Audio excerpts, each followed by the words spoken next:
Good morning guys, welcome back to my new blog. I hope guys आप सब लोग ठीक होंगे और सबको मेरी तरफ से पलाक और नमस्कार। उत्तराखंड की इन खूबसूरत वादियों में आपका स्वागत है। मैं रहता हूँ चंपावत डिस्ट्रिक्ट के श्यामलाताल गांव में और मेरा गांव काफ़ी सुंदर है। और आपको एक बात और बता दूं, जो हमारा चंपावत डिस्ट्रिक्ट है उसको इंडिया में सबसे बेस्ट पीसफुल प्लेस में पहला स्थान प्राप्त है। और आप आ सकते हैं, इंजॉय कर सकते हैं और फैमिली के साथ टाइम स्पेंड कर सकते हैं इस सुंदर सी जगह पर। और हमारे लिए तो गर्व की बात है कि हमारे डिस्ट्रिक्ट को पहला स्थान प्राप्त हुआ है। गोवा, पांडुचेरी, बड़े बड़े शहरों को छोड़ के हम आगे निकल गए उनसे। और आप देख सकते हैं पीछे कितना शानदार मौसम है, कोहरा निकल रहा है गधेरों में से, खोलों में से। तो अभी हम चलते हैं। डाली डाली फूलों की तुझको बुलाए रे मुसाफिर मेरे उत्तराखंड में। बादलों के ओढ़ के ओढ़नी वादियाँ गीत सुनाए मीठे मीठे मेरे उत्तराखंड में। अरे पिजोरे पिजोरे में कूद की ओर और वहाँ पहुँच के आपसे मिलते हैं और सुंदर सा व्यू आपको दिखाते रहेंगे रास्ते का। जो जो हम देखेंगे अपनी आंखों से वो आपको भी दिखाएंगे। रास्ता बन रहा है पोत के लिए और ये प्रधानमंत्री ग्राम सड़क योजना के तहत इस रोड का निर्माण हो रहा है। और इस रोड को ऑलमोस्ट 3-4 साल हो गए। अभी डामरीकरण भी हो गया है पीछे आगे से थोड़ा बहुत, पर ये थोड़ा बहुत ज़्यादा बेकार एरिया है, जहाँ मतलब यहाँ से बांजा की धार तक निगाली से वहाँ पे अभी, क्योंकि उसमें पड़ जाती है एक पहाड़ी जिसका नाम बिसौरिया है, उसकी वजह से ज़्यादा प्रॉब्लम आ रही है, ऊपर से पत्थर गिर जाते हैं। तो इसीलिए यहाँ पे अभी निर्माण नहीं हुआ और बरसात के कारण डामर इसलिए नहीं डाला जा रहा है, जिससे अगर बरसात में डामर डाल देंगे तो वो उखड़ जाता है, इसलिए शायद वो लोग नहीं डाल रहे हैं। पर बढ़िया डिसीजन है ये। आप देख सकते हैं रोड के तो बुरे हाल हो रहे हैं यहाँ पे।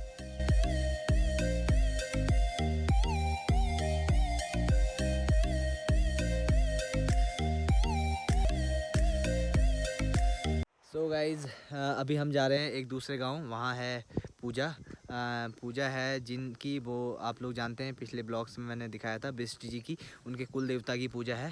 तो इस लॉकडाउन में सब लोग गांव आए थे, तो उसी कारण पूजा का आयोजन है उन लोगों का।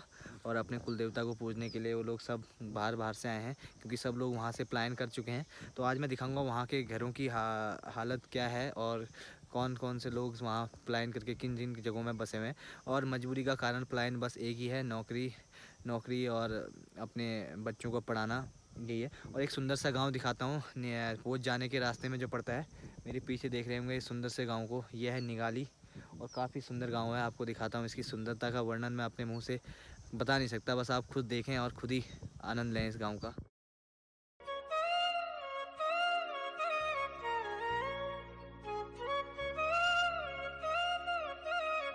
इस गांव की आपको जो ये पौधे दिख रहे हैं बिल्कुल हरे और लाल से, ये पूरा तेजपात है।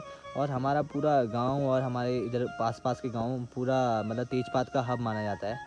और यहाँ की सुंदरता देखें इस गांव की, कितनी खूबसूरत। वो पेड़ पहाड़ी के ऊपर अलग ही छटा बिखेर रहा है अपनी।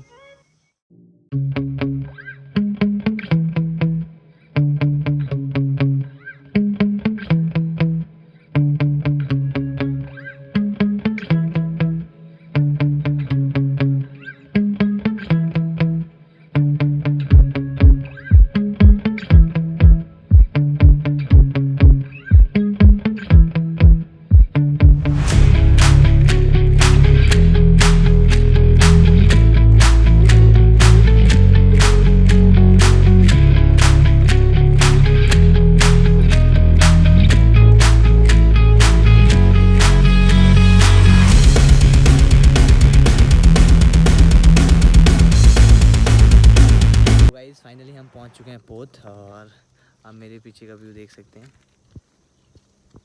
पीछे नीचे लौड्डा है और व्यू देखें कितना शानदार आ रहा है। जो रोड है गाइज ये आखिरी पोत में ही समाप्त होती है।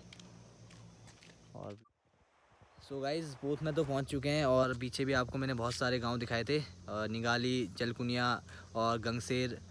हम गाइज 21वीं सदी में हैं और आज भी यहाँ रोड तो पहुँच चुकी है पर लाइट का कोई नामो निशान नहीं है। आप ऊपर देख सकते हैं लाइट के लिए पोल लगाए गए थे गवर्नमेंट के द्वारा, पर लाइट पहुँचा ही नहीं। और आप सब सारी चीज़ें डैमेज हो चुकी हैं यहाँ।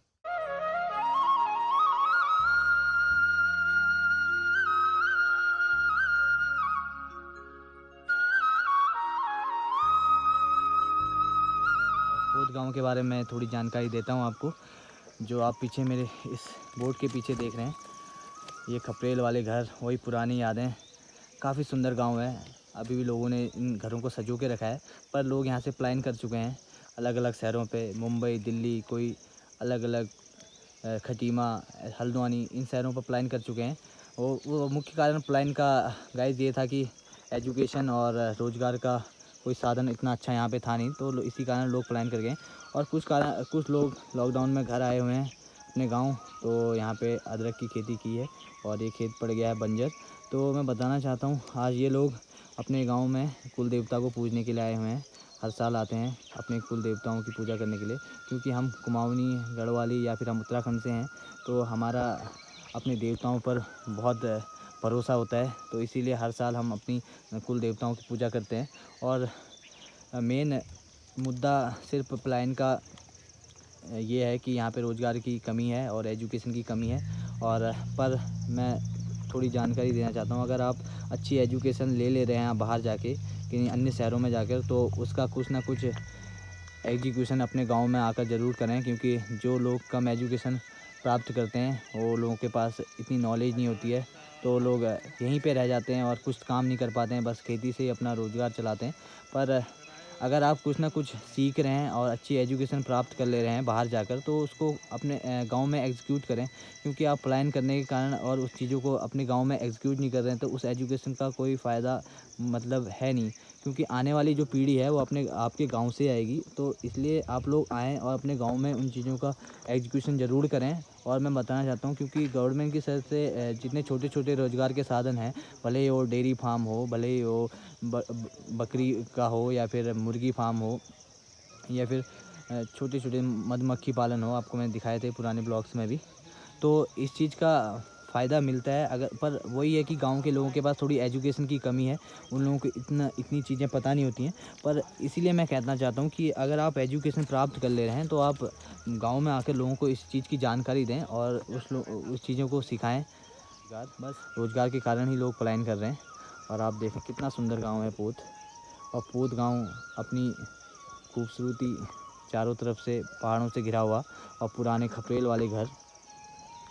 और एक बात बताता हूँ पोत के बारे में, पोत जो सबसे ज़्यादा पॉपुलर था वो अपनी अदरक और अखरोट के लिए माना जाता था। हमारे गांव में काफ़ी ज़्यादा अखरोट और काफ़ी ज़्यादा अदरक यहाँ से आती थी और अलग अलग शहरों में डिस्ट्रीब्यूट होती थी वो मंडियों से। इस ब्लॉग के माध्यम से बताया आप लोगों को, और आप लोग भी अगर कुछ ना कुछ सीखें तो ज़रूर इस चीज़ को एग्जीक्यूट करें, पलायन करें, पर कुछ ना कुछ अपने गाँव को ज़रूर दें पलायन के बाद। पलायन करने का मेन मुद्दा है रोज़गार, और अच्छी एजुकेशन गांव में नहीं हो पाती है। तो यही कुछ कारण से हैं जो लोग पलायन कर जाते हैं। और चलते हैं आगे फिर मंदिर में। यहाँ पे है मंदिर।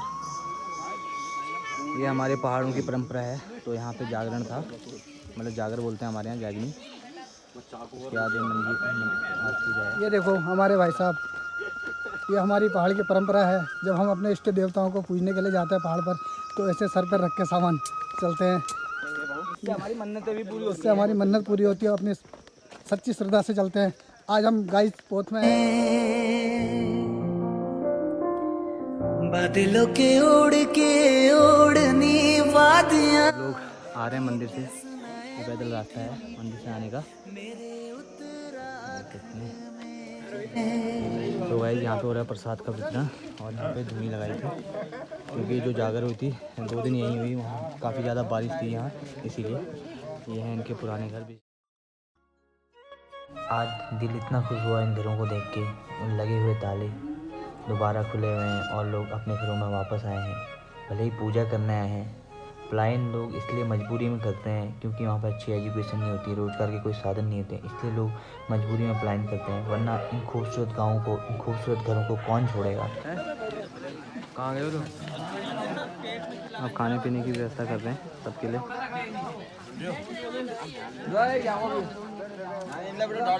तो यहाँ पे अब खाना खिलाया जा रहा है सब लोगों को।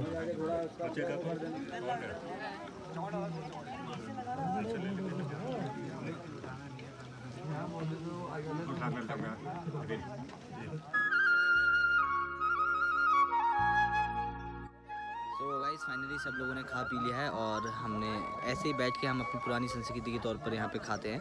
आपने देखा होगा कई चाक में बैठे थे, कोई जो घर के आगे थोड़ा सा बैठने लायक फील्ड टाइप का होता है उसमें बैठे थे।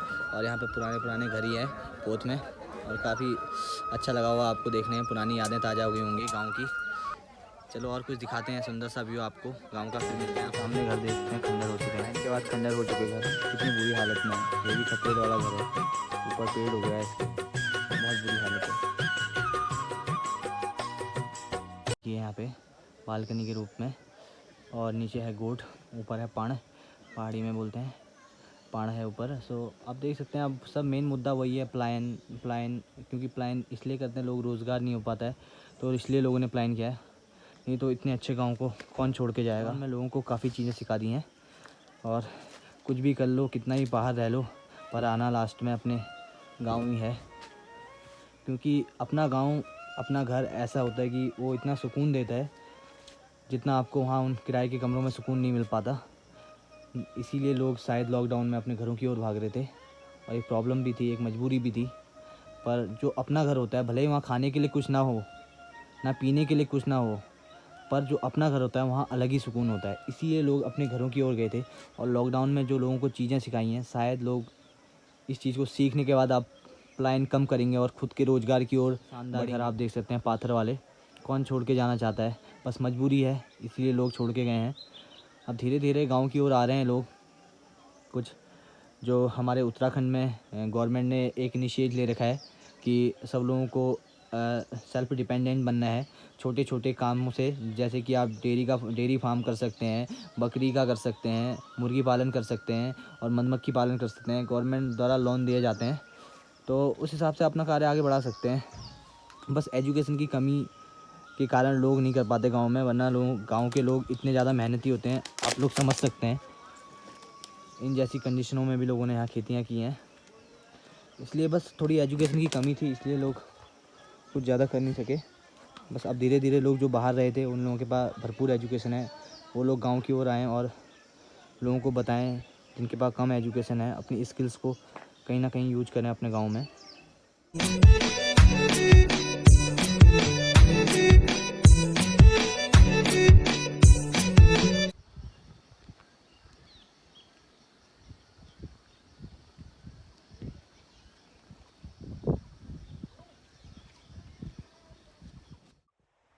सो गाइज़ अभी चलते हैं हम घर की ओर। करीब बज चुका है 6:30 और काफ़ी ज़्यादा लेट हो चुके हैं। और आज का ब्लॉग यहीं एंड करते हैं, और कल मिलते हैं एक न्यू ब्लॉग के साथ। तब तक के लिए goodbye, stay home and stay safe guys. आशा करता हूँ आपको ये ब्लॉग काफ़ी पसंद आएगा, क्योंकि मैंने जो ब्लॉग बनाया है ये प्लायन के ऊपर है, जो हम गाँव में प्लायन कर जा रहे हैं और शहरों की ओर भाग रहे हैं। तो इन्जॉय करना है इस ब्लॉग को, और कुछ सीख मिले इस ब्लॉग से तो बताना कमेंट बॉक्स में।